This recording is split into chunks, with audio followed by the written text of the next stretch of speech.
بسم اللہ الرحمن الرحیم۔ السلام علیکم میرے عزیز طلبہ، امید ہے آپ سب خیریت سے ہوں گے۔ دار ارقم اسکول بنی گالہ آن لائن کلاسز میں آپ کو خوش آمدید۔ جماعت ہفتم، مضمون اردو، لیکچر نمبر 2، عنوان سبق بکری 2 گاؤں کھا گئی، سرگرمی تشریح اقتباس پلس خلاصہ۔ تاریخ 30 نومبر 2020، دن پیر۔ آپ سب اپنی اردو نوٹ بک اوپن کیجئے اور پیج پہ سب سے پہلے جماعت کا کام، دن اور تاریخ لکھیے گا۔ عنوان لکھیے بکری 2 گاؤں کھا گئی۔ نیکسٹ لائن میں سرگرمی تشریح اقتباس عبارت ہے: تھوڑی دیر کے بعد ڈیش اسے 2 گاؤں بخش دے، بریکٹ میں یہ عبارت ہے۔ تشریح اقتباس کا مطلب یہ ہوتا ہے کہ آپ نے اردو کا جو بھی سبق پڑھا ہوا ہو، کسی بھی سبق کی آپ نے جو ریڈنگ کی ہوتی ہے، پھر ریڈنگ کے ختم ہونے کے بعد مشق جب آپ کرنے لگے تو آپ کو کسی بھی سبق کے کسی بھی پیراگراف سے ایک عبارت دی جاتی ہے، ایک لائن دی جاتی ہے، اور آپ نے اس لائن کو اچھی طریقے سے غور سے پڑھ کر آپ نے وہ پورا پیراگراف پہ لکھنا ہوتا ہے، یعنی آپ نے اس کی وضاحت کرنی ہوتی ہے اس لائن کی۔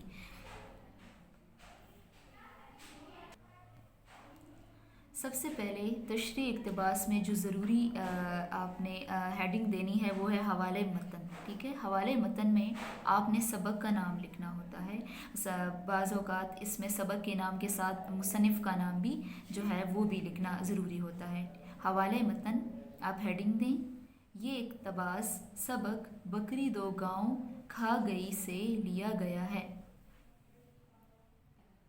حوالے متن کے بعد آپ نے سیاق و سباق کی ہیڈنگ دینی ہوتی ہے، اور سیاق و سباق میں آپ نے جو ہے جو سبق آپ نے پڑھا ہوا ہے اور جس سبق کا یہ عبارت آیا ہے، آپ نے اس سبق کا جو ہے مرکزی نقطۂ نظر آپ نے یہاں پہ لکھنا ہوتا ہے۔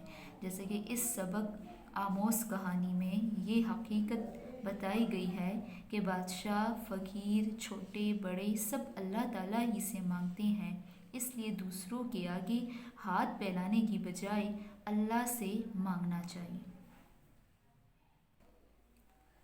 سیاق و سباق کے بعد جو لاسٹ ہیڈنگ آپ نے دینی ہوتی ہے وہ ہے تشریح۔ تشریح میں مطلب جو آپ کو عبارت دی گئی ہوتی ہے اس عبارت کی آپ نے تھوڑی وضاحت کرنی ہوتی ہے۔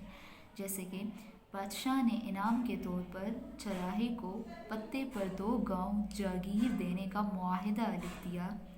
بوڑھا چرواہا اسی سوچ میں تھا کہ اچانک ایک بکری نے وہ پتا کھا لیا۔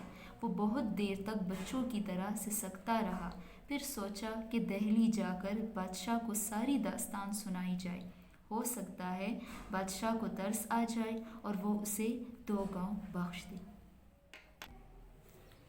جی تو اب آپ اپنے نوٹ بک کے نیکسٹ پیج پہ آئیے گا اور اس پر آپ خلاصہ ہیڈنگ دیجیے گا۔ جماعت کا کام، تاریخ اور دن جو ہے وہ آپ مینشن کریں۔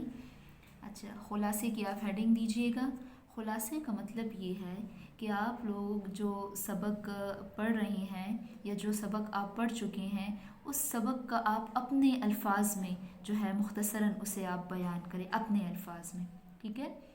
جیسے کہ یہاں پر اب ہم خلاصہ کریں گے: شاہ جہاں بادشاہ اپنے ساتھیوں کے ساتھ جنگل میں شکار کھیل رہا تھا کہ اچانک تیز آندھی کی وجہ سے بادشاہ کھو گیا۔ سخت گرمیوں کی دوپہر تھی، بادشاہ کو سخت پیاس لگی ہوئی تھی۔ اچانک اسے ایک بوڑھے چرواہے کی جھونپڑی نظر آئی۔ بادشاہ نے پانی طلب کیا تو چرواہے نے بکری کے دودھ سے بھرا پیالہ اسے پلا دیا۔ بادشاہ نے انعام کے طور پر اسے 2 گاؤں جاگیر میں دینے کا فیصلہ کر دیا اور ایک پتے پر یہ معاہدہ لکھ لیا۔ بوڑھا اسی خیال میں مگن تھا کہ اچانک ایک بکری پتا کھا گئی۔ بوڑھا رونے لگا، پھر سوچا کہ دہلی جا کر بادشاہ کو ساری داستان سناؤں، شاید بادشاہ کو ترس آ جائے اور اسے گاؤں بخش دے۔ دہلی پہنچ کر اس نے دیکھا کہ بادشاہ مسجد میں ہاتھ اٹھائے اللہ سے مانگ رہا ہے۔ اس پر وہ بادشاہ سے ملے بغیر گھر لوٹ آیا، یہ کہتے ہوئے کہ جو بادشاہ کو دیتا ہے وہی مجھے بھی دے گا۔ گھر پہنچتے پہنچتے اسے شام ہو گئی۔ اچانک اسے ڈاکوؤں کی باتیں سنائی دیں۔ چراغے نے انہیں چوری کرنے سے روکا اور کہا کہ اگر دولت ہی چاہیے تو اس درخت کے نیچے کھودو، یہاں خزانہ دفن ہے۔ ڈاکوؤں نے زمین کھودی تو انہیں برتنوں میں بچھو اور سانپ نظر آئے۔ ان کو غصہ آیا اور ان برتنوں کو چراغے کے آنگن میں الٹ دیے تاکہ اسے ڈس لیں۔ جیسے ہی برتن الٹے اس سے سونے کی اشرفیاں نکلنے لگیں۔ چراغے نے نعرہ لگایا، اللہ تو سچا ہے، تو نے بادشاہ کو دیا اور مجھے بھی۔ یہ اقتباس کی تشریح اور خلاصہ آپ لوگوں نے ابھی بیٹھ کے اپنے نوٹ بک پہ لکھنی ہے، اور جو ہے نیٹ اینڈ کلین لکھیے گا، اور پھر آپ نے یہ مجھے سینڈ کروانا ہے۔ اپنا خیال رکھیے، شکریہ، اللہ حافظ۔